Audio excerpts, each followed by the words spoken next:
I'm Adrian Blake, 28, and I spent 2 years behind bars for a crime I didn't commit. The night that changed everything. I was walking home from my construction job when 3 men cornered me outside a convenience store. What happened next would destroy my life until a single security camera revealed the truth that everyone refused to see. They painted me as the aggressor, but the footage showed something completely different. My story isn't just about surviving prison or clearing my name. It's about what happens when the system fails you, and how sometimes the truth has a way of fighting back. If you've ever felt powerless against injustice, like and subscribe for more stories of truth prevailing over deception. This is my story of how I lost everything, found strength in the darkest places, and discovered that justice sometimes comes from the most unexpected sources. It was a Tuesday in March, and I remember everything with painful clarity. Double shift at Morrison Heights construction site, pouring concrete for someone's dream home. My hands were raw, back ached. All I wanted was to get home. Walk from bus. Stop to my apartment was 6 blocks, route I'd taken hundreds of times. Murphy's Corner Store set at halfway point. Neon beer signs casting red and blue shadows on cracked sidewalk. That's when I saw them. 3 guys, probably early 20s, huddled near store entrance. Something about their posture made me uneasy way. They seemed to be watching, waiting. I considered crossing street, but that meant walking extra block. I was exhausted. I should have trusted my instincts as I approached. One of them, tall guy with perfect hair and expensive sneakers, stepped into my path. "Hey, man, you got a minute?" "Just trying to get home, guys. Long day." I noticed the second. One had moved behind me. Third was blocking side exit. This wasn't random. This was planned. Come on, don't be unfriendly. We just want to talk. I could smell alcohol on his breath, mixed with expensive cologne. These weren't street kids looking for drug money. These were college boys looking for trouble. "Look, I don't want any problems." "Problems? Who said anything about problems?" That's when I saw the knife. 4-inch blade, held casually like most natural thing in world. Here's the thing, construction boy. You're going to give us your wallet, phone, and whatever cash you've got. My heart hammered. Okay, you can have. Tall one lunged with knife before I could finish. Instinct took over. I threw up left arm to block, feeling blade slice through work shirt into forearm. Pain shot up arm, but adrenaline kicked in. I grabbed his wrist, trying to control knife. We struggled, spinning as his friends moved in. Fist connected with my ribs, another with kidney. I was fighting for my life. I managed to twist knife away. It clattered to ground, and I shoved him back hard. He stumbled into parked car. Crack of his head, hitting side mirror. Other 2 hesitated long enough for me to grab knife defensively. "Stay back. I'm calling police." That's when I heard sirens. 2 patrol cars pulled up, lights painting everything red and blue. I'd never been so relieved to see police. "Help," I called, still holding knife. "These guys attacked me. I'm bleeding." But something was wrong. Officers weren't running toward my attackers. They were running toward me. "Drop the weapon. Drop it now." I looked at knife in my hand, then at 3 guys clutching various body parts, looking like victims. Tall one had blood on face from mirror. One was holding stomach where I'd elbowed him. "No, wait. You don't understand. They attacked me first." But officers were already moving, hands on weapons.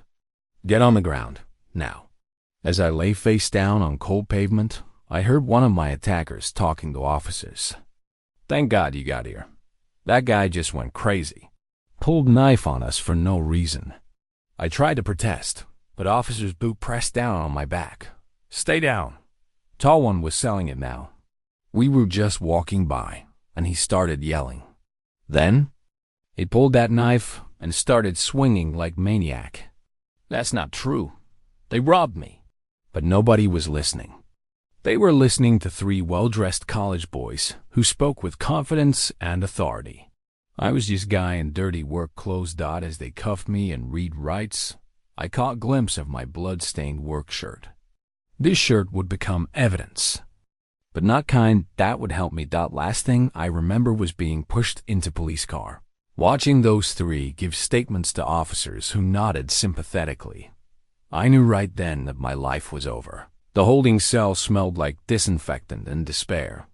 6 hours of waiting, and I still believed someone would realize they'd made a terrible mistake. Janet Rivers walked in like she was already late for something more important.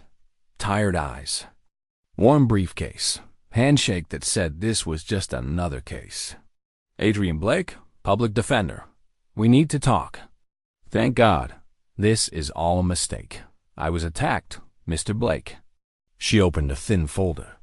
The state has a strong case. 3 witnesses. Same story. My stomach dropped. Witnesses? They were my attackers. She looked at me with practiced patience. According to police reports, you approached 3 college students and became aggressive. When they tried to leave, you pulled a knife. That's not what happened. Look at my arm. Why would I stab myself? Prosecution will say you got cut when the victims fought back. She slid papers across the table. Aggravated assault with a deadly weapon. 8 to 15 years. The numbers hit like a punch. Security cameras. The store has cameras. Police reviewed footage. Doesn't clearly show who started it. Janet's voice carried 12 years of disappointment. Here's what you need to understand. You're a construction worker with a history of bar fights. They're college students from prominent families. Tyler Morrison's father owns car dealerships. Jake Patterson's dad is city councilman. Brett Hawkins' father is a surgeon. I felt the world tilting. So justice doesn't matter? Justice is what 12 jurors decide. They'll see 3 clean-cut college boys versus 1 construction worker with a knife. What about plea bargains? 5 years, suspended to 3. You'd be out in 18 months. 18 months for something I didn't do. But better than 15 years. I need time to think. 48 hours. But Adrian, if we go to trial and lose, you get maximum sentence. Judges don't like defendants who waste court time when they could have taken a reasonable plea. That night in my cell, I stared at fluorescent lights and tried to understand how truth had become irrelevant. Somewhere, 3 guys who tried to rob me were probably laughing about how easy it had been. The plea meant admitting guilt. It meant saying rich kids told truth and I lied. It meant accepting that sometimes innocent people pay for crimes they didn't commit, but fighting meant risking everything on hope that truth would win over money and influence. As I drifted off to sleep, I made my decision. I would fight. I would tell my story and trust that justice would prevail. I had no idea how wrong I was. The visiting room smelled like bleach and broken dreams. Mom sat across from me, clutching unopened letters she'd written every day, but jail mail moved slower than her need to reach me. Adrian, honey, I know you didn't do this, she whispered, touching my hand. I've known you for 28 years. Her face should have comforted me, but all I saw was how much older she looked. Stress had carved new lines around her eyes. Where's Dad? Mom's face crumpled. He's having a hard time with this. You know how he is about reputation. What she didn't say, Richard Blake had already convicted me in his own mind. Those bar fights from my early 20s, the public intoxication arrest to him, this was inevitable. Escalation. He thinks I did it. Mom's silence was answer enough. Maya came next, looking lost and confused. The kids at school are saying terrible things. Mrs. Henderson asked Mom if we knew you were troubled. What about Lisa? Maya's expression told me everything. She came by once, crying, asking questions Mom couldn't answer, but Adrian ... She hasn't been back. Her parents are saying she should stay away, that this could hurt her teaching career. I understood. even though it broke my heart. Lisa had worked too hard to risk her reputation on a boyfriend who might be a violent criminal. The worst part was losing my job.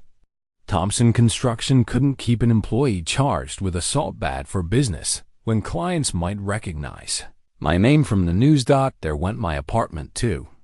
Without income, I couldn't make rent. My landlord made it clear that having a tenant charged with violent crimes violated the lease. The community's reaction was swift. Neighbors who'd waved hello now crossed streets to avoid me. The local newspaper ran my booking photo under local man charged in knife attack. But the deepest cut was Dad's silence. 26 years at the Postal Service without missing a day. He believed in rules, respect for authority. The good people didn't get arrested. "He'll come around," Mom kept saying, but we both knew better. Letters sat unopened because reading them meant accepting my old life was over. Each envelope represented a day lost, a day closer to trial. As weeks passed, I watched my family fracture. Strong bonds tested by something none of us understood how to handle. The worst part? Somewhere out there, 3 guys went about their lives while mine fell apart. But I held on to Mom's letters. Sometimes the only thing between hope and despair is knowing someone still believes in your innocence. The courthouse steps felt like climbing toward execution. 6 months since that night, wearing my only suit, cheap navy blue from job interviews. The building was designed to make people like me feel small.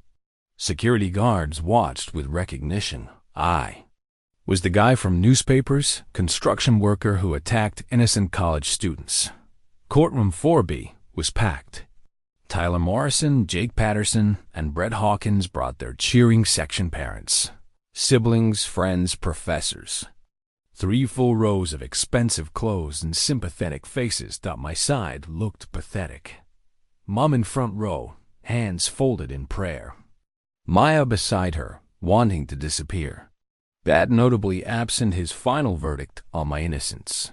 Judge Patricia Moreland entered with steel gray hair and glasses that magnified disapproval. Known as tough but fair, with particular distaste for violent crime. The jury, 8 white, 4 black, 7 women, 5 men. Most looked middle-aged, respectable people who probably thought construction workers were one step from criminals anyway. David Kellerman rose for opening statement like a gladiator. Tall, silver-haired, confident from never doubting whether people would believe him. "Ladies and gentlemen, this case is about 3 young men in the wrong place at the wrong time. Tyler Morrison, Jake Patterson, and Brett Hawkins were simply walking when they encountered defendant Adrian Blake." He turned to look at me theatrically. Mr. Blake approached these young men unprovoked, became verbally aggressive, and when they tried to leave, he pulled a knife and attacked. The way he told it, I sounded like a monster stalking innocent victims. Evidence will show Mr. Blake has a history of violence. His victims fought back only to defend themselves. These 3 young men will never be the same. Kellerman painted a picture so vivid, I almost believed it myself. Janet Rivers stood looking like she'd rather be anywhere else. Her opening lasted 3 minutes. "Ladies and gentlemen, defense will show Mr. Blake acted in self-defense against attempted robbery." That was it. No passion, no conviction. The difference between Kellerman's performance and Janet's effort was like Broadway versus middle school play. During lunch, Janet tried preparing me. Kellerman's putting them on stand first. Their testimony will be detailed and emotional. What about inconsistencies? Minor ones. Kellerman's had 6 months to coach them. "Janet, do you believe me?" Long silence, staring into coffee. "Adrian, what I believe doesn't matter. Only what we can prove." When court resumed, Kellerman called his first witness. "Your Honor, prosecution calls Tyler Morrison." As the tall young man walked toward witness stand, I realized this wasn't just about one night outside a convenience store. This was about who deserved to be believed, who deserved sympathy, who deserved justice. And I was on the wrong side of every question. Tyler Morrison walked to the witness stand like receiving a medal. Perfect suit, confident posture, respectful nod to Judge Moreland. When he stated his name, his voice carried educated accent that made juries trust every word. Mr. Morrison, tell the court about March 15th. Tyler's performance was flawless. Slow, clear, making eye contact with jury as he painted himself as innocent victim. We were walking from University Library to Jake's car, parked near Murphy's Corner Store. I wanted to scream. There had been no car. They'd been waiting for someone to target. What happened when you reached the store? We encountered Mr. Blake. He appeared intoxicated, started yelling, using profanity, calling us spoiled rich boys. He seemed very angry about something that had nothing to do with us. The jury was eating it up, nodding sympathetically. What did you do? We tried to de-escalate. Jake said, "Hey man, we don't want trouble." We started walking away, but that made Mr. Blake angrier. This was where lies got creative. Tyler described how I'd followed them, grabbed Jake's shoulder, pulled the knife seemingly from nowhere. I was terrified. This was a grown man with a weapon, completely out of control. When he lunged at me, I had no choice but to defend myself. Kellerman walked him through the fight in excruciating detail. According to Tyler, I was aggressor in every exchange. When he grabbed my wrist, he was defending himself. When he pushed me into the car, desperate attempt to escape. I hit my head on the side mirror, Tyler said, touching the small scar. I was dazed, bleeding. I thought he might kill us all. Cross-examination was disaster. Janet asked half-hearted questions about inconsistencies, but Tyler had answers for everything. Mr. Morrison, isn't it true you've been drinking? No, ma'am. We'd been studying for midterms, completely sober. Mr. Blake sustained a defensive wound. How do you explain that? Tyler's response was devastating. During the struggle, when I was trying to get the knife away, I managed to turn it around. He was moving so violently, he cut himself on his own weapon. Brilliant. It explained my wound while maintaining their self-defense narrative. Jake Patterson echoed Tyler's story with slight variations that seemed authentic. He focused on emotional trauma nightmares, anxiety attacks. I've been seeing a counselor. Can't walk alone at night. Every shadow looks like someone who might hurt me. Brett Hawkins completed the trilogy, painting me as predator who targeted them for their youth and wealth. He kept saying we didn't deserve what we had, like he wanted to punish us. When he pulled that knife, I knew he intended to seriously hurt us. Dr. Patricia Wells, the ER physician, testified about medical evidence. Mr. Blake sustained a 4-inch laceration to his left forearm, consistent with defensive injury, but could also have been self-inflicted during struggle. My defensive wounds became evidence of guilt. Cuts on knuckles became proof of aggression. Even torn work shirt was presented as evidence I'd been primary combatant. The security footage was most damaging, grainy, taken from angle that didn't show who initiated contact. What it did show, violent struggle with me clearly holding knife. Ladies and gentlemen, Kellerman said as footage played, this shows exactly what witnesses described. You can see Mr. Blake with the weapon. These young men fighting for their lives. Without sound, without context, I appeared to be aggressor. As each witness left the stand, I felt my chances slipping away. Their stories were polished, consistent, believable. They came across as sympathetic victims whose only crime was being in wrong place at wrong time. 3 young men had just sworn under oath to completely fabricated reality, and everyone believed them. The night before testifying, I couldn't sleep. I had pages of handwritten notes, desperate attempt to organize my defense, find words that would make juries see truth. Notes were scrawled on legal pad, crossed out and rewritten until barely legible. Every detail from that night. Alcohol smell on Tyler's breath. How they'd positioned themselves to block escape. Exact words when demanding my wallet. When they called my name, I walked to witness stand on unsteady legs. Courtroom felt bigger, more intimidating. Jury loomed to my right, 12 faces, deciding whether I spent next decade in prison. Mr. Blake, tell the court what happened March 15th. I started from beginning. Long day at construction site, being tired, wanting to get home. Seeing 3 men near store entrance, seeming to wait for something. They approached me. Tyler stepped into my path, asked if I had a minute. When I said I was trying to get home, the other 2 moved to block my way.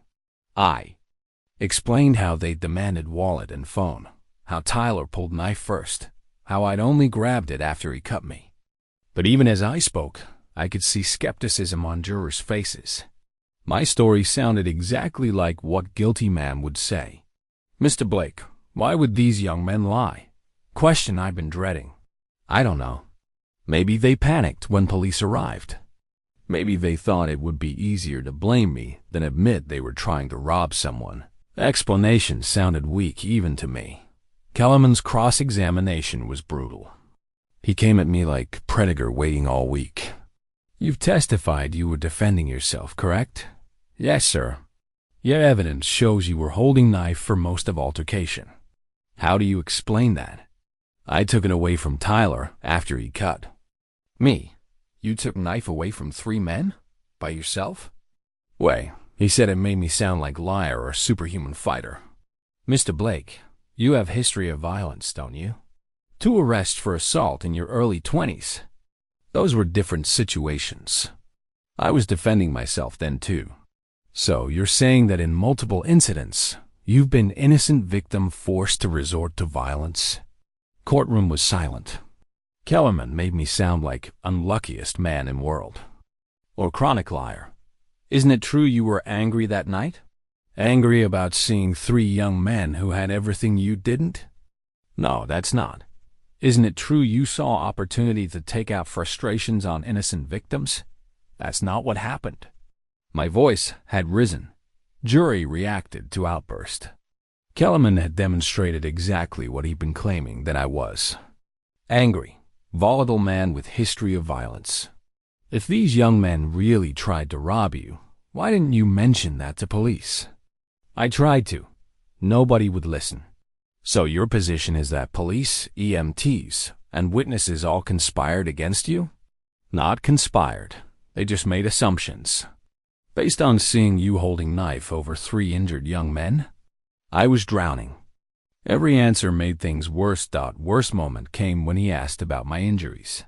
You've claimed cut on your arm proves you were defending yourself.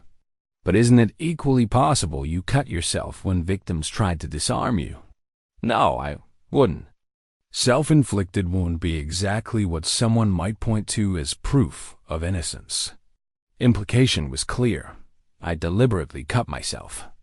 Idea was so absurd I actually laughed, which made me look callous and unhinged. When I stepped down, I felt like I'd sealed my own fate. I told truth, but truth sounded like lies through Kellerman's cross-examination. During lunch recess, I caught glimpse of Tyler Morrison in hallway. He was talking with his father, and when he saw me looking, he smiled. Not friendly, satisfied. Smile of someone who knew he'd won. How bad was it? I asked Janet. Long silence. Adrian, your testimony didn't help. Kellerman made you look angry and defensive. I put head in hands. So what happens now? We present closing argument and hope for best. But Adrian ... You should prepare for possibility this doesn't go our way. Taking the stand had been mistake. I'd thought telling my story would make juries see truth. Instead, I'd given Kellerman rope to hang me with. The jury deliberated 4 hours, 37 minutes. I watched every second tick by, each moment stretching into eternity. Janet said long deliberations usually favored defense-meant jury was considering reasonable doubt. When bailiff announced, verdict reached, my legs almost gave out. Walking back felt like walking to my funeral. Jury filed in with expressions that told me everything. Not one would look at me. As the jury reached a verdict, Foreman stood slowly. Middle-aged man with kind eyes who I'd hope might understand being misjudged. "We have, Your Honor. On the charge of aggravated assault with deadly weapon, how do you find?" World seemed to slow down. Heartbeat in my ears, sweat despite air conditioning. "We find the defendant guilty." Word hit like physical blow. Guilty. Everything I was, everything I've been, reduced to that single word. Courtroom erupted. Mother's scream cut through murmur like knife. "No, he's innocent. My son is innocent." On charge of assault and battery, how do you find? Guilty. On charge of making terroristic threats, how do you find? Guilty. 3 words that would define rest of my life. 3 words based on lies told by 3 young men who'd convinced 12 strangers I was monster. "Mr. Blake, please stand for sentencing." Janet had to help me up. Legs felt like they belonged to someone else. Judge Moreland looked down with expression that might have been pity or disgust. "Mr. Blake, you have been found guilty of 3 serious felonies involving deadly weapon against innocent victims. The court must consider community safety and need for deterrence." She was describing someone I didn't recognize, someone who didn't exist. "Taking into account severity of crimes, use of deadly weapon, and your criminal history, this court sentences you to 12 years in state penitentiary, with possibility of parole after 8 years. 12 years. Number echoed like death sentence. I would be 40 when I got out, if I got out. My 20s, 30s, gone. Last thing I saw before they cuffed me was Tyler Morrison in gallery. He was hugging his father, accepting congratulations. He caught my eye for a moment, and I saw something that chilled me. Not relief or satisfaction, but amusement. As they led me toward door, I heard Mother calling my name. "Adrian, we'll appeal. We'll fight this. You're innocent." Heavy door closed, cutting off her voice and sealing my fate. Officer who cuffed me spoke quietly as we walked. "Sorry, son." "No, that's not what you wanted to hear." First expression of sympathy from anyone in system, and it broke something inside me. I started crying great heaving sobs from somewhere deeper than grief. They processed me quickly. New fingerprints, photos, paperwork that would follow me through state prison system. Orange jumpsuit smelled like industrial detergent and other people's despair. That night, lying on concrete bunk in holding cell, I stared at ceiling and tried to understand how everything had gone wrong. 6 months ago, I'd been working man with future. Now, I was inmate 47,291, beginning sentence that would consume next decade. But even in that darkest moment, I held on to one thought. Somewhere was evidence that would prove my innocence. Somewhere was truth waiting to be discovered. I just had to survive long enough to find it. Bus ride to Riverside Correctional took 3 hours through countryside I'd never seen. Shackled to 11 other men, I watched normal life pass by families in minivans. Workers heading to jobs they'd return home from. Prison appeared like nightmare. Concrete walls topped with razor wire. Guard towers like medieval fortresses. Massive gate designed to crush hope. Processing stripped away whatever dignity remained. They took clothes, belongings, even my name, now inmate 47,291. Prison uniform. Felt like wearing someone else's skin. Blake, Adrian. Cell Block D. Tier 3. Cell 247. Cell Block D was 3-story concrete tomb filled with institutional sounds. Metal doors slamming. Voices echoing. Constant hum of fluorescent lights that never shut off.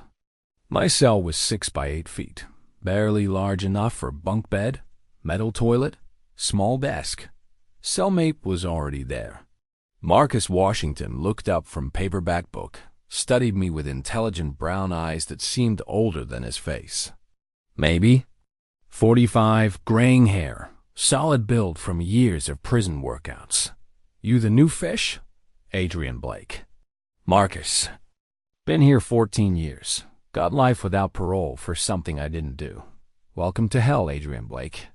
Casual way he mentioned sentence hit like punch. Life without parole. This man would die here. 14 years? Murder one? Wrong place. Wrong time. Wrong color skin when police needed someone to blame. He closed book, looked directly at me. Let me guess. You're innocent too. No mockery. Just tired understanding. I am innocent. Most of us are, brother. Question is, what you going to do about it? Marcus gave me survival briefing.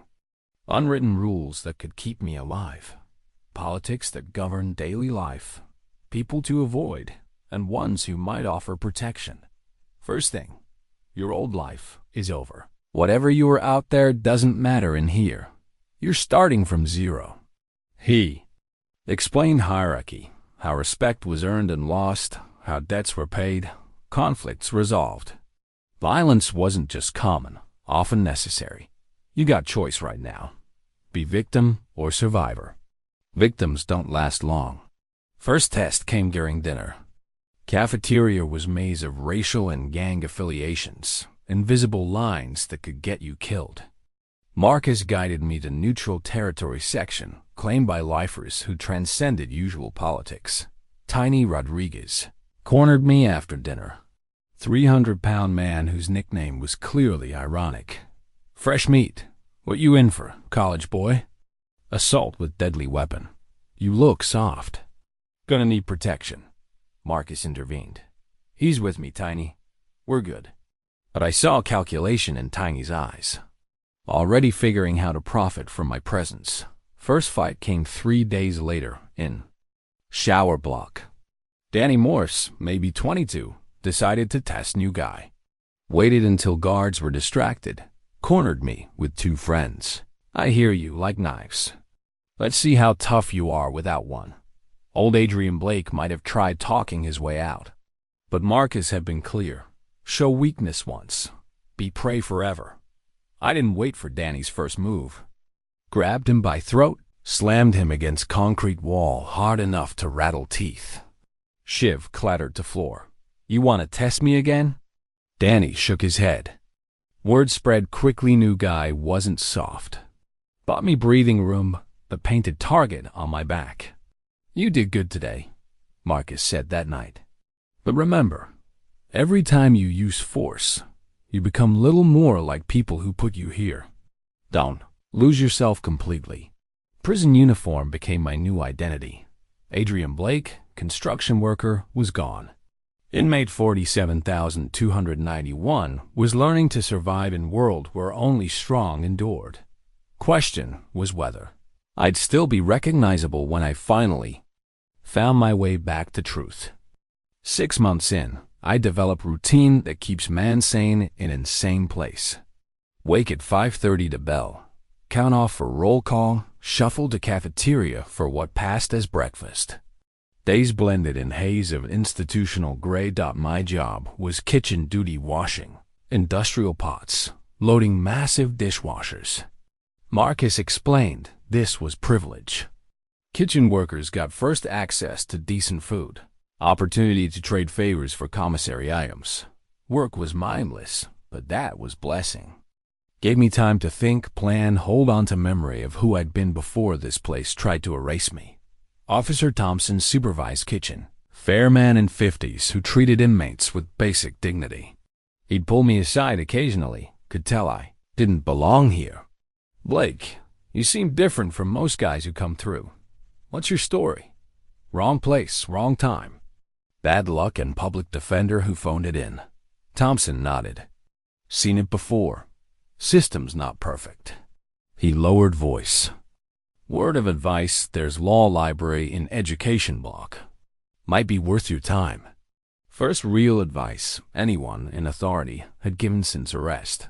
Marcus had become mentor, teaching me complex social ecosystem of prison life. Which guards could be trusted, which inmates to avoid. How to trade commissary items for necessities. System wants to break you down, he'd explained. Make you forget you were ever more than number. Ones who survive are ones who remember they're still human. I'd started writing letters to Mom, Maya, even Dad, though he never responded. Contraband cell phone that circulated was my lifeline. $20 in commissary credit bought 5-minute call during shift change. Hearing Mom's voice was blessing. And torture. She always sounded older, more tired, but never stopped believing. Working with new lawyer, someone who specializes in wrongful convictions. We're going to get you out, Adrian. I wanted to believe, but I'd learned not to hope too. Hard. Hope was dangerous, could drive you crazy if held too tightly. Maya's letters came regularly, full of updates about outside world that felt increasingly foreign. She'd graduated, working with at-risk youth. Letters included newspaper clippings about other wrongful conviction cases. Don't give up. Truth is way of coming out, even when it takes years. Hardest part was losing Lisa completely. She'd visited once, 3 months in, but conversation was stilted and painful. She looked at me like stranger. I can't do this, Adrian. I'm sorry. I understood, though it broke what was left of my heart. She had life to live, career to build, future that didn't include visiting prisons. Nights were hardest. When institutional noise died to murmur, you could hear men crying, talking to themselves, breathing shallow breaths of people trying to survive until morning. I'd started physical fitness. Prison yard had basic weight room. Spent every free hour building strength I'd never needed before. Not just physical, but mental toughness from pushing body past limits. Old Adrian Blake had been in decent shape from construction. Prison Adrian was becoming something different. Harder, more dangerous. You're adapting, Marcus observed. That's good. But don't adapt so much you forget who you used to be. He was right to worry. I could feel institutional mindset seeping into thoughts, learning to think in terms of respect, territory, survival. Gentle man who'd helped elderly neighbors was being replaced by someone harder. But I held on to one thing. Absolute certainty I was innocent. No matter how system tried to convince me otherwise, I knew truth about that night. And someday, somehow, I was going to prove it. Law library was cramped room filled with outdated legal texts and ancient computers. Most inmates avoided it too much like school. For me, it became sanctuary. Librarian was Mrs. Chun, kind woman in 60s who'd volunteered for over a decade. She took one look at my fumbling attempts to understand legal terminology and decided to help. You're not first innocent man to walk through that door, but you might be one of most determined. She taught me basics, how to read case law, understand precedents, how appeals actually worked. I learned my conviction wasn't final until all appeals exhausted. First discovery, how badly Janet Rivers had failed me. Competent defense should have challenged prosecution's narrative, investigated alleged victims' backgrounds, demanded thorough examination of physical evidence. Look at this, I told Marcus, showing him photocopy page. She never filed motion to suppress security footage. Never questioned why 3 college students would be hanging around convenience store with no legitimate reason. What else you finding? I'd been keeping notes in composition notebook. Their stories were too perfect, too coordinated. Real witnesses have inconsistencies, remember different details, contradict each other on minor points. Maybe because they rehearsed them. Exactly. And medical evidence shows I had defensive wounds, but prosecution convinced jury those were self-inflicted. Competent expert could have testified that angle and depth were inconsistent with self-infliction. Mrs. Chun helped me locate cases where wrongful convictions were overturned due to inadequate representation. Legal term was ineffective assistance of counsel. But filing appeal required more than pointing out lawyers' mistakes. I needed new evidence, new witnesses, proof that evidence had been suppressed. I started writing letters, dozens of them. Innocence Project, investigative journalists, private attorneys, civil rights organizations. Most never responded. Those who did send form letters, rejections were crushing. But I kept writing. Mrs. Chun helped me craft compelling summaries, present facts that highlighted injustice. Key is making them understand this isn't just another prisoner claiming innocence. Show them evidence inconsistencies, procedural errors, anything suggesting miscarriage of justice. I also researched Tyler, Jake, and Brett, Prisons Limited. Internet made this difficult, but I found basic information. All three had graduated, moved on with lives, while I rotted for defending myself against their attack. Most important thing I learned was about other cases. I spent hours reading about wrongful convictions, studying patterns that led to innocent people being found guilty, found stories that gave hope, men who'd spent decades in prison before being exonerated, cases where new evidence eventually emerged. If it could happen to them, maybe it could happen to me. Marcus watched my legal education with mixture of pride and concern. You're getting good at this, but don't let it consume you. Seen guys drive themselves crazy with appeals that never go anywhere. This is different. I know I can prove innocence if I can get someone to listen. Maybe. But you gotta live in present too. Got years left on sentence, even if everything goes perfect. He was right, but I couldn't help myself. Every legal text, every case study, every letter felt like progress toward justice. Breakthrough seemed impossible until I remembered something Mrs. Chen mentioned. Some private investigators specialized in wrongful conviction cases, working on contingency when they believed in clients' innocence. I started researching investigators, looking for someone willing to take second look. Names seemed expensive until I found one that gave hope. Rebecca Chen Investigations, specializing in cases where justice has been denied. Name Chen caught my attention. When I asked librarian, she smiled mysteriously. Rebecca is my daughter. She became private investigator after watching too many innocent people come through this library. I can't promise anything, but I could mention your case. For first time in months, I felt something that might have been hope. Not desperate hope that sustained me through trial, but something more solid. Hope that comes from having plan, taking action, refusing to accept injustice. That night, I lay on bunk imagining what it would feel like to walk out of prison free man. Not just released, but exonerated, vindicated, proven innocent. Dangerous dream in place like this, but it was all I had. 18 months in, Officer Thompson approached during kitchen duty with expression I'd never seen, something that might have been excitement. Blake, you've got visitor. Legal visit, not family. Hard-hammered as I followed him toward legal visiting room. I'd been expecting this since Mrs. Chun said her daughter was reviewing my case. But hoping and experiencing were different things. Rebecca Chun was nothing like I'd expected. Where her mother was gentle, Rebecca radiated focused intensity that made you understand she didn't waste time on lost causes. Maybe 35, sharp eyes behind wire-rimmed glasses. No-nonsense demeanor. Mr. Blake, I'm Rebecca Chun. I've been reviewing your case.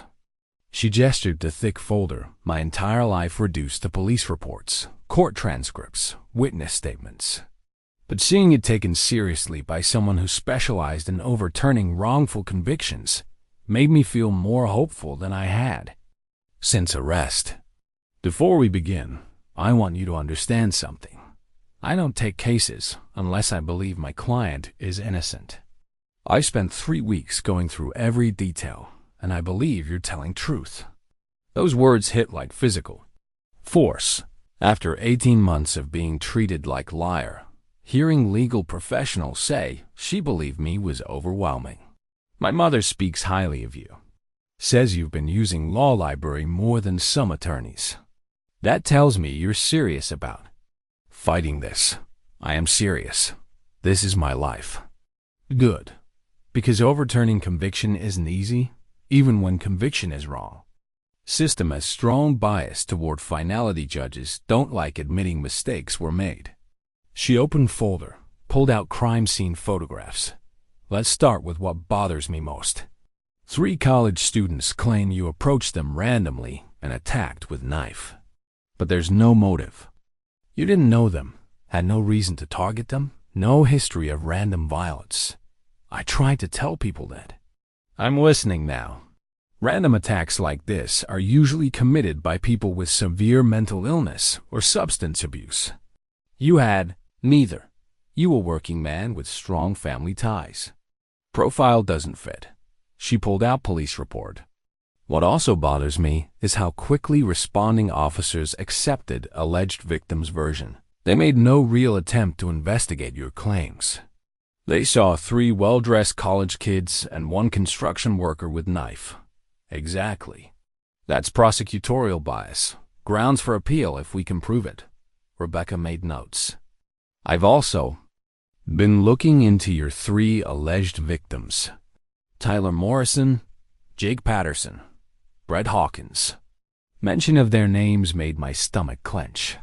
Find anything interesting? That's the problem. I didn't find anything obvious.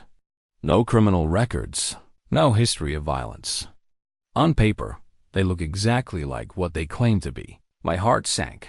So we've got nothing? I didn't say that. What I said was, I didn't find anything obvious. Sometimes most important evidence is what's not there. She pulled out timeline she'd constructed. According to testimony, they were walking back to campus after studying at library. But library security logs show no record of any of them checking out that night. I felt spark of vindication. They lied. Small lies, but lies nonetheless. If they lied about why they were there, what else might they have lied about? Rebecca had done more investigation in 3 weeks than Janet Rivers had done in 6 months. There's something else. The knife supposedly yours, where did it come from? Tyler had it first. He pulled it when they demanded my wallet. But according to police report, you were never asked to explain where you got knife. They simply assumed it belonged to you. She made more notes. Mr. Blake, I want to be honest about what we're facing. Overturning conviction based on prosecutorial misconduct is difficult. But I think we have grounds for appeal based on ineffective assistance of counsel. Janet Rivers. Your public defender made several critical errors. Failed to investigate alleged victim stories. Failed to challenge physical evidence properly. Failed to present expert testimony. Anyone might be enough. For appeal, I felt tears forming first time I'd cried in months. Not from sadness, but relief. Someone finally believed me. What happens next? I continue investigating. Interview witnesses your attorney never talked to. Examine evidence never properly analyzed. If I find what I think I'm going to find, we file for new trial. She handed me her business card, simple white rectangle that felt like most precious thing I'd ever held. Mr. Blake, I can't promise we'll succeed. System is stacked against overturning convictions. But I can promise we're going to give you defense you should have had first time. After she left, I sat in visiting room holding her card, trying to process what had happened. For first time since arrest, I had real attorney. Someone who believed in my innocence and had skills to prove it. That evening, I told Marcus about meeting. He listened carefully, finally nodded approval. Sounds like you found yourself a fighter. That's good, brother. Then his expression grew. Serious. Just remember, this is going to take time. Could be months, could be years. Don't let hope turn into expectation. Hope keeps you alive. Expectation can kill you if it doesn't work out. He was right to caution me. I'd learned appeals usually failed. System designed to make overturning convictions extremely difficult. But for first time in 18 months, I had reason to believe justice might eventually prevail. That night, I slept better than I had since arriving at Riverside. Not because circumstances had changed, still same cell, same sentence. But because someone finally believed me. Sometimes that's enough to keep fighting. 3 weeks later, Rebecca returned with thick manila envelope, an expression that told me she'd found something significant. "I've been busy," she said, spreading documents across table. "And what I found is going to change everything." She pulled out map of area around Murphy's corner store, marked with colored pens. "I've spent months retracing everyone's steps, talking to people your attorney never bothered to interview." Her finger traced route on map. According to testimony, they were walking from library to Jake's car parked near store. But here's what I discovered, Jake. Patterson didn't own car in March. Vehicle registration shows he didn't purchase Honda until 2 months after your arrest. I stared at documentation, DMV records, insurance papers, purchase agreements. He lied under oath. It gets better. I interviewed 3 library employees working that night. None remember seeing any of your alleged attackers. Library's key card system shows no record of them entering or exiting building. Rebecca's approach was revealing pattern of deception beyond simple misremembering. They weren't studying, weren't walking to any car. So what were they really doing? That's what I've been trying to figure out. She pulled out financial records, bank statements, credit card bills, university disciplinary files. All 3 were having money problems. Tyler had maxed out credit cards, behind on car payments. Jake was caught cheating, facing academic probation. Brett was suspended from pre-med for plagiarism. So they were desperate. Maybe desperate enough to rob someone. That's my theory. 3 privileged kids who'd never faced consequences, suddenly looking at disappointing wealthy families. Random mugging might have seemed like easy solution. Rebecca had built plausible alternative narrative that explained evidence. But most important discovery was still coming. "Adrian, I need to ask about crime scene. You mentioned Murphy's had security cameras. Do you remember seeing any other cameras?" I closed eyes, trying to recall every detail. Main camera over store entrance, the one police reviewed. But I think there might have been others. Some buildings across street looked like they had security systems. That's what I thought. Rebecca's excitement was barely contained. I've been canvassing every business within 3-block radius. Most have basic systems that only store footage 30 days. But there's one place that's different. She pulled out photograph of small office building across from Murphy's. Peterson Insurance Agency. They installed new security system 6 months before your attack one that stores footage for full year before recycling. My heart stopped. Are you saying? I'm saying there might be security footage police never reviewed. Footage from different angle that could show what really happened. Why didn't police check other cameras? Because they thought they had their perpetrator. Once your alleged victims gave statements, investigation essentially stopped. Rebecca gathered papers efficiently. I've contacted Peterson Insurance. Owner retired last year, but kept old security equipment and storage. He's agreed to let me examine. Hard drives. When? Tomorrow morning. Adrian, I want you to understand, this footage might not show anything useful. Angle might be wrong, quality too poor, might be corrupted. But if it shows what I think it might, she didn't need to finish. If footage showed Tyler, Jake, and Brett attacking me first, it would prove innocence beyond doubt. There's something else. I've been looking into similar crimes around time of your attack. 3 months after you were arrested, there were 2 other incidents near campus. Young men approached by groups asking directions, then robbed. She showed me police reports. Descriptions are vague, but they match general characteristics of your alleged victims. Same MO. They kept doing it. After destroying my life, they went back to robbing people. It looks that way, but after those incidents were reported, robberies stopped. Possible they got scared, realized they were pushing luck. Rebecca packed documents. Adrian, I need to prepare you. If this footage shows what we hope, everything changes. We'll file for new trial immediately. Media attention will be intense. Your story will become public in a way it never was before. What about Tyler, Jake, and Brett? If we can prove perjury, they'll face criminal charges, and you'll have grounds for substantial civil lawsuit. Idea of those three facing consequences was almost too good to believe. What do I need to do? Keep doing what you're doing.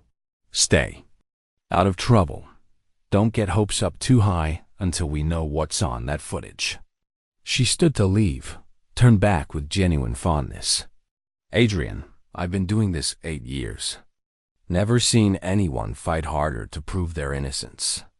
After she left, I sat alone trying to process possibility that nightmare might finally be ending. Tomorrow, Rebecca would retrieve footage that might prove innocence. But as Marcus had taught me, hope was dangerous. I'd learned to expect disappointment, prepare for failure. Still, walking back through corridors that had become familiar over 20 months, I allowed myself to imagine freedom, not just release, but vindication. Truth was out there somewhere, recorded on security camera. Nobody had bothered to check. Tomorrow, we might finally find it. The call came at 2:47 p.m. Thursday, during afternoon work when I was elbow deep in dishwater. Officer Thompson appeared with expression I'd never seen, mixture of disbelief and something that might have been joy. Blake, drop what you're doing. Legal call. Hands shaking as I dried them. Legal calls during work hours were unusual, which meant Rebecca had found something significant. Phone felt heavier than usual. Rebecca's voice came through with barely contained excitement. Adrian, I need you to sit down. I'm sitting. We found it. We found the footage, and it shows everything. Hard stop for full minute. Everything? Everything? Adrian, this video completely exonerates you. Shows Tyler Morrison and friends following you from bus stop. Shows them cornering you outside store. Shows Tyler pulling knife first. Shows you defending yourself exactly way you described. I couldn't speak. 20 months of hell, 20 months of being treated like violent criminal, 20 months of knowing truth but unable to prove it, and now someone had finally seen what really happened. But that's not all. Footage also shows something that happened after fight, something not mentioned in any police reports. What? After you knocked Tyler into car and fight ended, before police arrived, the three of them had conversation. Audio isn't clear, but body language suggests they were coordinating story. Then Brett Hawkins takes something from pocket and drops it near where you're lying. Drops what? Can't tell exactly, but it's consistent with planting evidence. Police. Report mentions finding baggie with drug residue near scene evidence, never connected to you, but helped establish you were under influence. Magnitude of what she was describing hit like physical force. Not only had they lied about who attacked whom, they'd planted evidence to make me look guilty. Rebecca, what does this mean? It means we're filing emergency motion to vacate conviction. This footage proves perjury, evidence tampering, prosecutorial misconduct. No judge would uphold conviction after seeing this. I was crying now, great heaving sobs from somewhere deeper than relief. When? How long before? Filing motion tomorrow. Morning. Given clear evidence of innocence. I expect hearing within 2 weeks. Adrian, barring unforeseen complications, you could be walking out within a month. After 20 months of hell, I might be free in 30 days. I've already spoken with District Attorney's Office. They've agreed to review footage. Their initial response suggests they're not going to fight motion. David Kellerman is apparently concerned about political implications of fighting to keep obviously innocent man in prison. What about Tyler, Jake, and Brett? They're going to face serious criminal charges. Perjury, evidence tampering, filing false reports, felonies that could result in significant prison time. Media attention. My case would become public knowledge, thrilling and terrifying. For 20 months, I'd been just another inmate. Now I was about to become face of wrongful conviction. Adrian, once we file this motion, story is going to explode. Every news outlet will want to interview you. You're going to become very famous, very quickly. I don't care about being famous. I just want to go home. I understand. But you should. Know this case will result in significant financial compensation. City will want to settle civil lawsuit quickly. We're talking about millions, Adrian. Millions. Number was so large, it didn't seem real. All I'd wanted was to clear my name. When can I see footage? Bringing copy when I visit tomorrow. You deserve to see evidence that's going to set you free. After hanging up, I walked back to Selin Days. Marcus took one look and knew something monumental had happened. Good news or bad news? Good news. Really good news. They found security footage that proves I'm innocent. Marcus was quiet, then smiled, first genuine smile I'd seen from him in 20 months. How long before you walk out? Rebecca thinks maybe a month. A month. 20 months of hell ends with months' notice. That's prison. Everything happens fast or not at all. Word spread through cell block that I was getting out. By dinner, every inmate knew Adrian Blake was about to be exonerated. Reactions were mixed. Some were genuinely happy.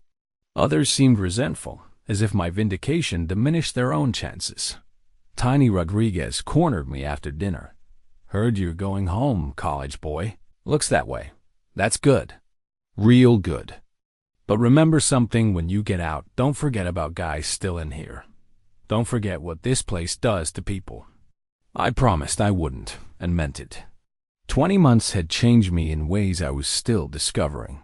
That night, lying on bunk while Marcus read, I tried to imagine first day of freedom. Would Mom be there to pick me up?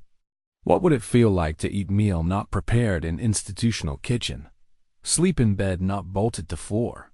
But mostly, I thought about Tyler Morrison, Jake Patterson, Brett Hawkins. Tomorrow they would wake as free men. By end of week, they would know their perfect crime had been exposed. Justice, it turned out, had just been waiting for right security camera. Rebecca's next visit came with entourage civil rights attorney Michael Harrison, an Innocence Project representative. Legal visiting room had never felt so crowded, but had never felt so supported. Adrian, Rebecca said, setting up laptop. Before we show you footage, understand what you're about to see. This will vindicate you completely, but it's also difficult to watch. You're going to relive one of the worst nights of your life. Michael Harrison leaned forward. Maybe 50, quiet intensity, suggesting he'd spent career fighting uphill battles. We're using this footage as centerpiece of both criminal appeal and civil lawsuit. You'll probably watch it dozens of times in depositions and hearings.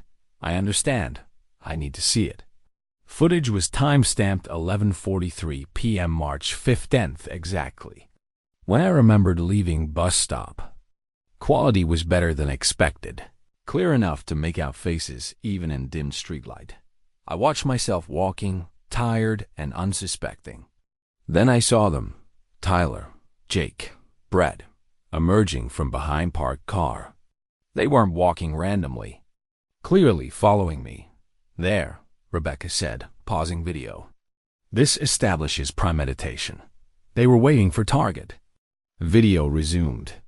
I watched them position strategically around store entrance. Tyler stepped into my path, exactly as I remembered, while Jake and Brett blocked escape routes.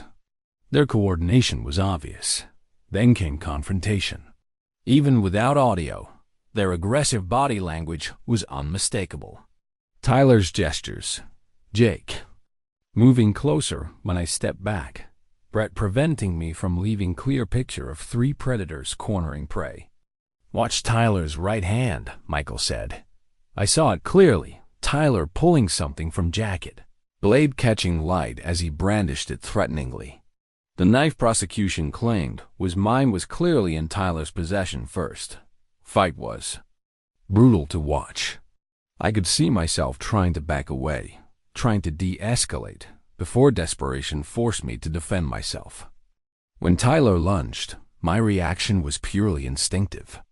Look at your body language throughout, Rebecca observed. You're consistently trying to create distance. Classic defensive behavior, not actions of aggressor. Most damning evidence came after violence ended. With me lying bleeding and dazed, 3 of them huddled in obvious planning session. Then Brett did something that made my blood run cold. Reached into pocket, pulled out small baggie, dropped it near where I was lying. That baggie tested positive for methamphetamine residue, Michael explained. Never connected to you directly, but supported prosecution's narrative that you were under influence. Video continued, showing police arrival. I watched them transform from coordinators of crime to victims.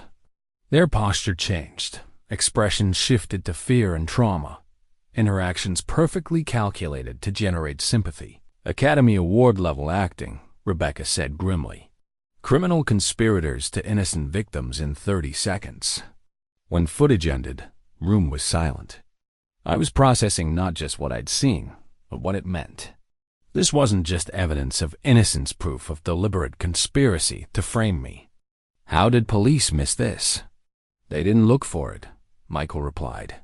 Once they had 3 witnesses with same story, investigation ended. Rebecca pulled out motion for new trial. This is our petition based on newly discovered evidence. Given clear proof of perjury and evidence tampering, I expect court to grant it immediately. What about Tyler, Jake, and Brett? DA's office is preparing criminal charges. Perjury, evidence tampering, conspiracy. They're looking at serious prison time. Michael added, we're also preparing civil lawsuit against City for wrongful conviction, against officers for misconduct, and against your 3 attackers. Numbers were staggering, potentially millions in compensation. But no money could give me back 20 months. Undo damage to family relationships, erase trauma. There's something else, Rebecca said. Media response will be enormous. Clear case of wrongful conviction involving privileged students framing working-class man. Front page news across country. I just want my life back. I understand. But your case will help others in similar situations. You have opportunity to be voice for criminal justice reform. That evening, back in cell, I told Marcus about footage and legal team. He listened carefully, asked thoughtful questions. So when you walking out? Rebecca thinks maybe 2 weeks, once motion is filed. Marcus was quiet. 26 months stolen. By 3 kids who thought they could get away with anything because of who their daddies are. At least, it's almost over. For you, maybe? But think about how many other guys got railroaded same way. Except there's no security camera to save them. He was right. My case was unusual, not because an innocent person was convicted, but because I'd been lucky enough to find evidence that proved it. When you get out, Marcus continued, don't forget what you learned. Don't forget system failed you, and it's failing others every day. I promised I wouldn't forget. Adrian Blake walking out would be different from one who walked in. Prison had taught me about survival, injustice, importance of fighting for truth even when odds seem impossible. But most importantly, it taught me that sometimes justice is just security camera away. Courthouse steps looked different this time. Instead of climbing toward execution, I was walking toward vindication. 26 months after being sentenced to 12 years, I was finally getting a chance to prove innocence.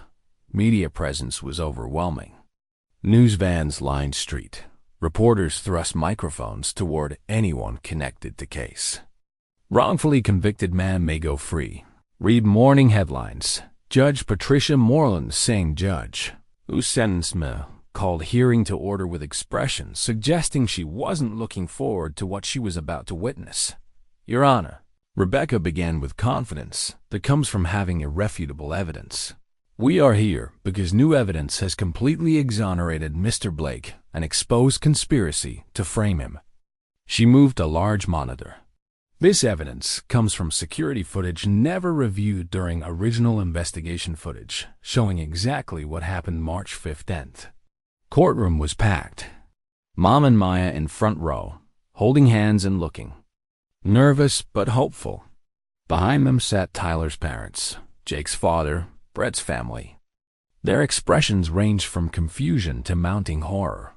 When Rebecca played security footage, reaction was immediate and devastating. Gasps echoed as people watched Tyler Morrison pull knife and attack me unprovoked. Judge's face remained neutral, but I could see muscles and jaw tightening. As you can see, Mr. Blake was victim of attempted robbery. Every aspect of his testimony was truthful, while every aspect of alleged victim's testimony was fabricated. Footage of Brett planning. Evidence drew audible anger from gallery. This wasn't just perjury calculated conspiracy to frame innocent man. Kellerman rose looking like man attending own funeral.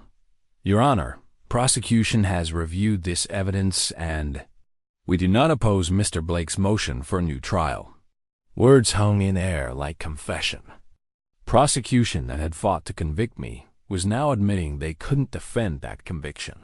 Furthermore, State moves to dismiss all charges against Mr. Blake and will be filing criminal charges against Tyler Morrison, Jake Patterson, and Brett Hawkins for perjury, evidence tampering, and conspiracy. Judge Moreland was quiet for several minutes, reviewing footage and briefs. When she finally spoke, her voice carried weight of someone understanding magnitude of injustice she was about to correct. Mr. Blake, please stand.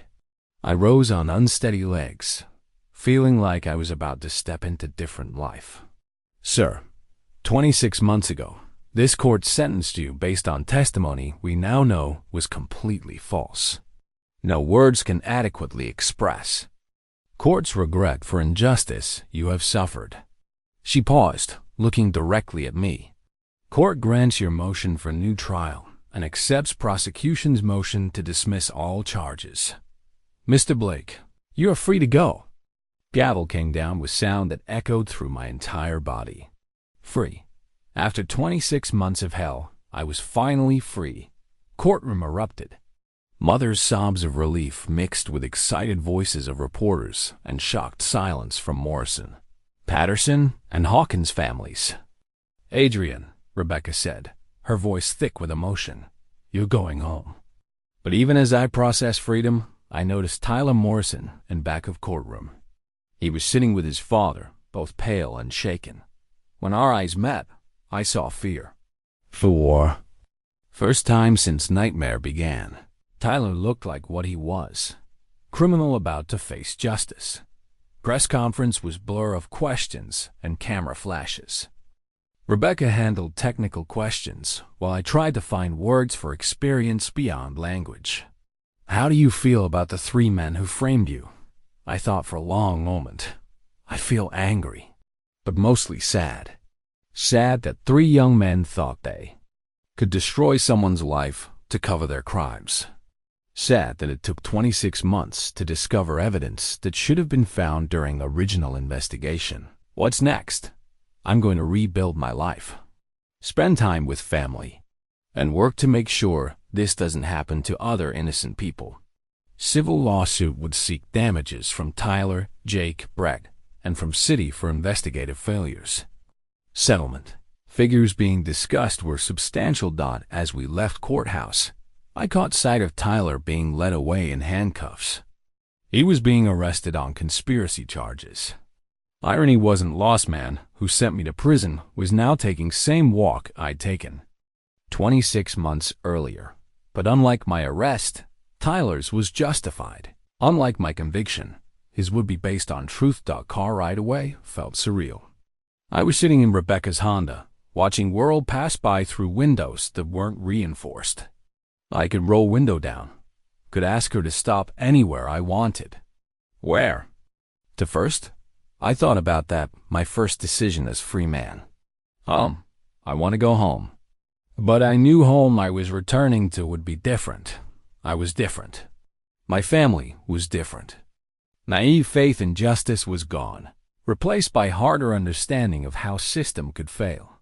I was free, but forever changed by 26 months of wrongful imprisonment. Question now was what I would do with second chance and how I could help. Ensure other innocent people wouldn't endure what I'd survived. Justice had finally arrived, but at a price that could never be fully repaid. Stepping out of courthouse, I was hit by sensations I'd forgotten existed. Unfiltered sunlight on face. Sound of traffic not muffled by concrete walls. Simple freedom to turn left or right without asking permission. Mom reached me first, throwing arms around me with force that nearly knocked me over. She felt smaller, more fragile, entire body shaking with relief. My baby's finally coming home. Maya was next, crying too hard to speak.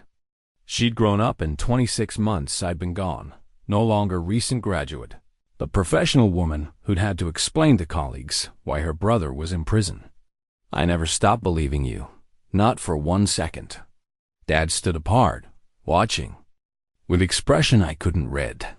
When I approached, unsure of reception, he pulled me into awkward embrace. Son, I'm sorry. I should have known better. Wasn't enough 26 months of silence.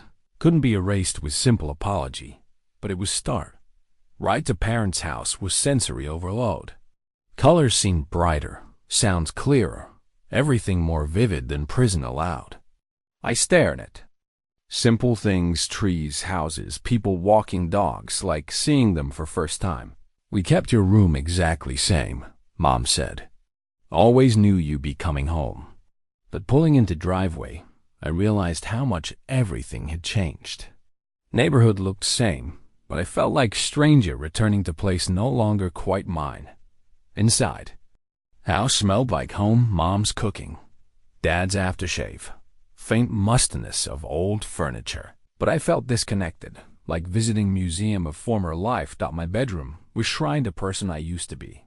Construction clothes in hamper, tools on dresser, half-read paperback on nightstand. It looked frozen in time before prison changed me into someone harder, more suspicious. First night, I couldn't sleep in bed.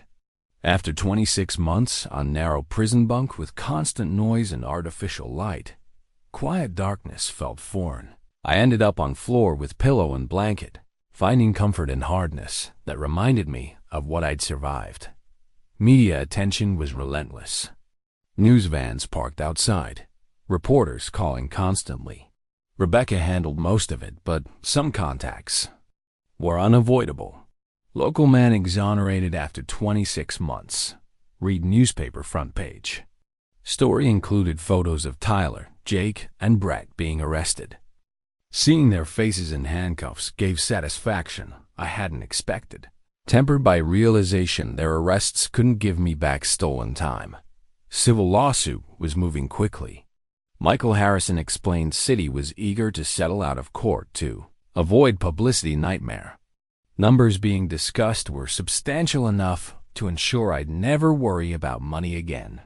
We're talking compensation for lost wages, emotional distress, punitive damages. City knows they have no defense for investigative failures. But money felt abstract, meaningless. No amount could give me back relationship with Lisa, who'd married someone else. No settlement could restore Dad's faith or undo trauma my family endured. Hardest part was figuring what to do next. At 30, I was starting over completely. Old job gone. Apartment rented to someone else. Social circle evaporated. Rebecca suggested speaking engagements about wrongful conviction, innocence. Project wanted me as spokesperson. Publishers reached out about book deals. You have platform now. People are interested in your story. Gives you opportunity to help other innocent people still behind bars. Idea appealed but felt overwhelming. I'd spent 26 months focused solely on proving own innocence. Taking on entire systems seemed impossibly large. First week of freedom was strange mixture of euphoria and depression. Simple pleasures, eating hamburger, taking hot shower, watching television, felt miraculous. But I also struggled with anxiety, hypervigilance, deep mistrust the prison had embedded. I found myself checking locks multiple times, sitting with back to walls, avoiding crowds. Prison had taught me to be constantly alert for threats, and that mindset didn't disappear when courthouse doors opened. Maya noticed changes most. "You seem different, harder somehow." She was right. Adrian Blake, who'd been arrested, believed truth and justice were same thing. That innocence was protection. That system worked. Adrian Blake, who'd been exonerated, understood justice was something you fought for. That innocence meant nothing without proof. But I was free. After 26 months of hell, after watching life destroyed by 3 young men who thought they could get away with anything, I was finally free. And that freedom, however complicated and traumatic, was still most beautiful thing I'd ever experienced. Official paperwork arrived week later, documents declaring conviction overturned, record expunged, innocence legally established. 26 months after being branded violent criminal, I was officially declared innocent. I held those papers and felt something I hadn't experienced since before arrest. Hope for future. Not just freedom from prison, but possibility of building something meaningful from wreckage. Truth had set me free. Now I had to figure out what to do with that freedom. 6 months after walking out of courthouse, I stood in another courtroom watching Tyler Morrison, Jake Patterson, and Brett Hawkins receive sentences for conspiracy that had stolen 26 months of my life. Tyler got 8 years for perjury, evidence tampering, and conspiracy. Jake received 6 years. Brett, who'd actually planted evidence, got 10 years. They would serve less time for their actual crimes than I had served for crime they'd fabricated. But watching them led away in handcuffs provided closure I hadn't expected. Justice, however delayed, had finally arrived. Civil settlement came through. 2 weeks later, check was for $2.8 million compensation that could never restore what was taken, but would ensure I never had to worry about basic survival again. Additional settlements from 3 families brought total to over $4 million. It's not about money, I told reporter who asked about settlement. It's about accountability, making sure this doesn't happen to other people. And that had become my mission. With Rebecca's encouragement, I'd started speaking at law schools, police academies, judicial conferences about wrongful conviction and importance of thorough investigation. My story had become case study in how privilege, bias, and procedural failures could destroy innocent life. Innocence Project hired me as full-time advocate, working with other wrongfully convicted individuals. Difficult work hearing story after story of lives destroyed by system failures, but deeply meaningful. Every person we helped exonerate validated suffering I'd endured. Family relationships had slowly healed. Dad and I would probably never be as close, but we'd found mutual respect. Mom had thrown herself into criminal justice reform, volunteering with families of wrongfully convicted. Maya had become my closest ally, using social work background to help with advocacy. Biggest surprise was Rebecca. What started as professional relationship had gradually become something deeper. She understood trauma of wrongful conviction in ways others couldn't. "You know," she said one evening as we walked through same neighborhood where I'd been attacked, "I never thought I'd fall for a client." "Former client," I corrected, pulling her closer as we passed Murphy's corner store. Building was still there, under new management. Security cameras were more visible, now a reminder of how important evidence could hide in plain sight. We'd made this walk several times, form of therapy that helped me reclaim space where nightmare began. Each time felt less traumatic, more like just another street corner. Marcus Washington had been released 3 months after me. New DNA evidence finally exonerated him after 15 years. I'd been there when he walked out of Riverside, watching. His face experience freedom for first time since 20s was one of most emotional moments of my life. "We did it, brother. We both made it out." Marcus was now working with me at Innocence Project, his legal knowledge and institutional experience invaluable. We'd helped secure release of 3 wrongfully convicted men in past 6 months. officer. Thompson had retired from corrections and joined our advocacy team. His insider perspective on prison conditions proved crucial. 26 years working in that system, and you guys are first ones who made me understand how badly it can fail. Most meaningful development was renewed relationship with community. Thompson Construction had offered my old job